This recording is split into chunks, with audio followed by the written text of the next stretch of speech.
बेटी बचाओ बेटी पढ़ाओ ये नारा है और इस नारे को तीर तीर तार तार कर चुके बीजेपी के नेता, मैं यही कहना चाहूंगी कि इन नेताओं से बचाने की जरूरत है। ये ओलंपियंस हैं, ये गोल्ड मेडलिस्ट है और ये बाहर आकर कह रहे हैं हमें यौन शोषण के लिए मजबूर किया जा रहा है।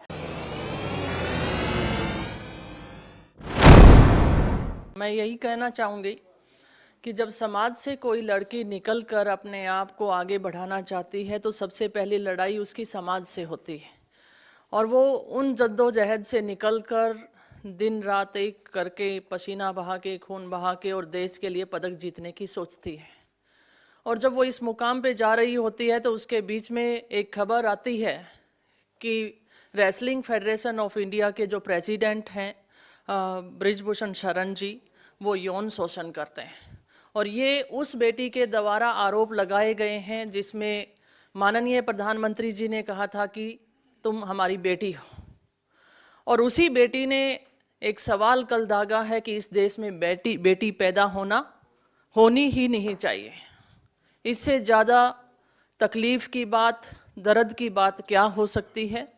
और साथ साथ मैं ये सवाल ये भी करती हूँ, एक तरफ तो हमारा देश पदक चाहता है और दूसरी तरफ हम अपने भविष्य को देखते हैं, हमारी बेटियों का यौन शोषण होता है, तो आने वाली पीढ़ी या वो पेरेंट्स क्या अपने बच्चों को इस तरीके से स्पोर्ट्स में भेजना चाहेंगे। और मैं यहाँ पर विनेश फोगाट और उन सभी रेसलर्स का मैं धन्यवाद देती हूँ कि इस मंच पे आके उन्होंने इस बात को उठाया है। लेकिन तकलीफ़ इस बात की है कि माननीय प्रधानमंत्री जी को जब उन्होंने लगभग 1.25 साल पहले इन बातों से अवगत करा दिया गया था तो इस पे कार्रवाई क्यों नहीं हुई। और जैसा कि सुप्रिया जी ने कहा कि 72 घंटे के बाद भी ये शर्मनाक बात सड़कों पे अभी तक चल रही है, लेकिन बीजेपी के नेताओं के द्वारा कोई ऐसा स्टेप नहीं उठाया गया। और सुप्रिया जी, आपको ध्यान दिलाना चाहूँगी कि हरियाणा के मंत्री के द्वारा भी एक लड़की के साथ इसी तरीके से कुकृत्य की बात आई थी, और उस लड़की ने भी अभी लगभग मेरे ख्याल से 1.5 महीना ही हुआ होगा ज़्यादा से ज़्यादा, और वो बात वहीं पे स्टॉप हो गई है। तो क्या यही हालात इन रेसलर्स के साथ भी होने वाला है या आने वाली हमारी एथलीट्स के साथ होने वाला है? मैं महिला हूँ और ये पीड़ा मैं समझ सकती हूँ कि लड़की पैदा नहीं होनी चाहिए। ये कितनी बड़ी बात हमारी एथलीट्स ने कही है। और मैं उन दिनों को याद भी करती हूँ जब हम मेडल जीत कर लेकर आते हैं, तब हमें हमारे साथ हर कोई फ़ोटो खिंचवाने के लिए तैयार होता है, बेटी बनाने को तैयार होता है। जब हमारी बेटियों का चीरहरण किया जाता है तो उसके साथ कोई खड़ा क्यों नहीं होता है। और साथ साथ बेटी बचाओ बेटी पढ़ाओ ये नारा है, और इस नारे को तीर तीर तार तार कर चुके बीजेपी के नेता, मैं यही कहना चाहूँगी कि इन नेताओं से बचाने की ज़रूरत है। और मैं यही कहना चाहूँगी कि जो फेडरेशन है वो पूरी भंग होनी चाहिए। जैसा खिलाड़ियों ने कहा कि अकेला नेशनल फेडरेशन नहीं, स्टेट फेडरेशंस भी होनी चाहिए और खिलाड़ियों की भागीदारी उसमें होनी चाहिए। बहुत बहुत धन्यवाद आपका। मैं आमंत्रित करती हूँ विजेंद्र भाई को कि वो इस पर अपना वक्तव्य दें।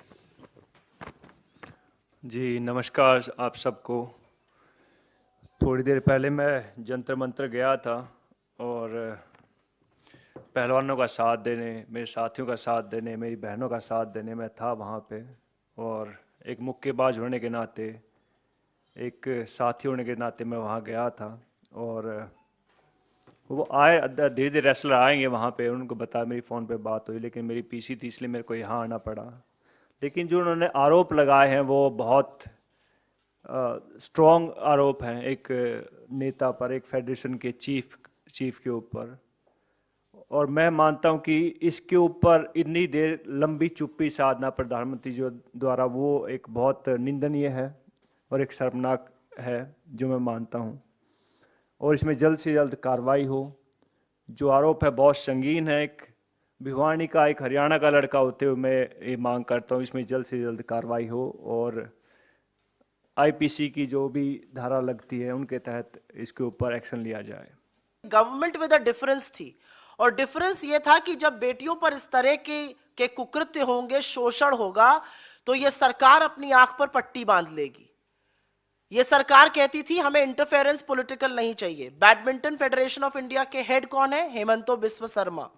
राइफल फेडरेशन ऑफ इंडिया के हेड कौन है? रनिंदर सिंह, बीजेपी के। आर्चरी के अर्जुन मुंडा जी, क्रिकेट के तो खैर आपको पता ही है, पुत्र जय शाह जी बैठे हुए हैं वहां पर, हॉकी के दिलीप तुकरी जी, और टेबल टेनिस ऑफ इंडिया की जो फेडरेशन की हेड है वो हरियाणा के उप मुख्यमंत्री दुष्यंत चौटाला जी की पत्नी मेघना चौटाला जी हैं।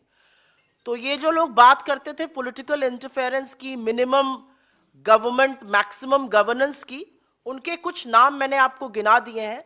रेसलिंग फेडरेशन में जो हो रहा है इससे सबको सबक सीखना चाहिए कि, और जैसा कि दोनों खिलाड़ियों ने कहा, ये सिर्फ यहां पे विशुद्ध हम राजनीतिक बात नहीं कर रहे, दो खिलाड़ी आपको बता रहे हैं कि कितना मुश्किल होता है खिलाड़ी के लिए लड़ना समाज से, परिवार से। सोचिए उन माँ बाप को जिनको आज अपनी बेटियों को स्पोर्ट्स में भेजना है, वो कितने आशंकित होंगे और क्या उनके मन पर बीत रही होगी। खिलाड़ी अगर एसोसिएशंस में होंगे तो खिलाड़ी की प्रॉब्लम्स को अच्छे से समझ सकते हैं, और जो एथलीट्स की पार्टिसिपेशन इसमें ज़्यादा रहेगी तो उसमें और ज़्यादा बेहतर होने के चांसेस ज़्यादा रहेंगे। बहुत ज़रूरी है, बिकॉज एक खिलाड़ी की भावना को समझ सकता है, और खिलाड़ी इस फेडरेशन में आएंगे, इसका हिस्सा बनेंगे। बिकॉज एक तरह से ढोंग तो किया गया था, बिकॉज कई बॉक्सरों को भी इस फेडरेशन का एक उसमें बनाया गया था हिस्सा, लेकिन उनको कभी भी इस मीटिंग में नहीं बुलाया गया। जैसे बॉक्सिंग की मैं बात करूँ तो बहुत सारे लड़कों ने बताया कि भाई साहब हम भी हिस्सा थे उस बॉक्सिंग फेडरेशन का, लेकिन हमें कभी किसी मीटिंग में नहीं बुलाया जाता। तो अगर कोई खिलाड़ी अगर किसी उस फेडरेशन का हिस्सा होता है तो बहुत अच्छी बात है, और ये होना चाहिए। पर हम कहाँ मार खाते आप सबको मालूम है। हम समर्थन तब भी देने को तैयार थे, और आपका बिल्कुल कहना सच है कि ना सिर्फ हमारे घटक दल बल्कि एक राजनीतिक रूप से इससे आम सहमति नहीं बन सकी थी तब।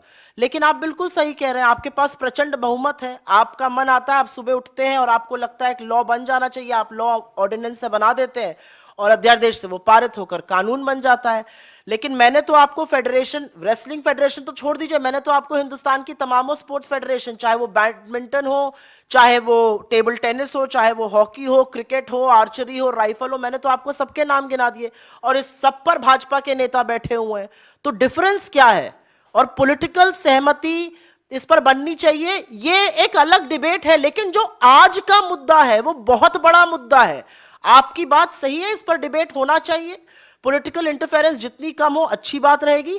लेकिन आज का डिबेट बहुत बड़ा डिबेट है, ये हिंदुस्तान में पहले कभी नहीं हुआ है। ये ओलंपियंस हैं, ये गोल्ड मेडलिस्ट है, और ये बाहर आकर कह रहे हैं हमें यौन शोषण के लिए मजबूर किया जा रहा है, और इस बात की सजा तो मिलनी ही चाहिए। इस बात से अवगत देश में सर्वोच्च पद पर बैठे हुए प्रधानमंत्री जी 1.25 साल से हैं, और बृजभूषण सिंह अभी भी अपने पद पर बने हुए हैं और अभी भी प्रेस कॉन्फ्रेंस कर रहे हैं।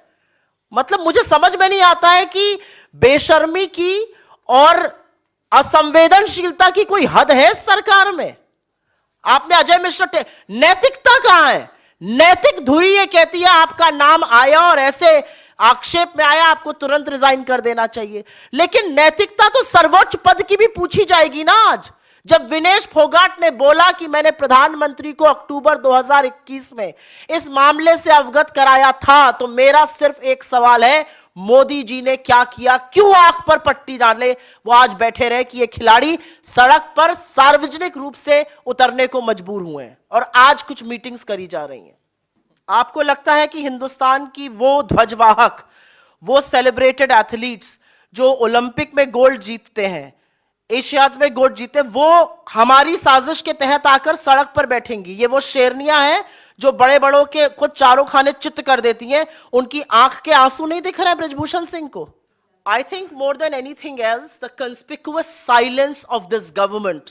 Not one spokesperson. Spokespersons, by the way, have withdrawn from television debates. No BJP spokesperson is coming for a debate on this very issue. No BJP supporter is speaking on this. Not a single minister has put out a word condemning this incident. You have India's most celebrated sports stars sitting at Jantar Mantar.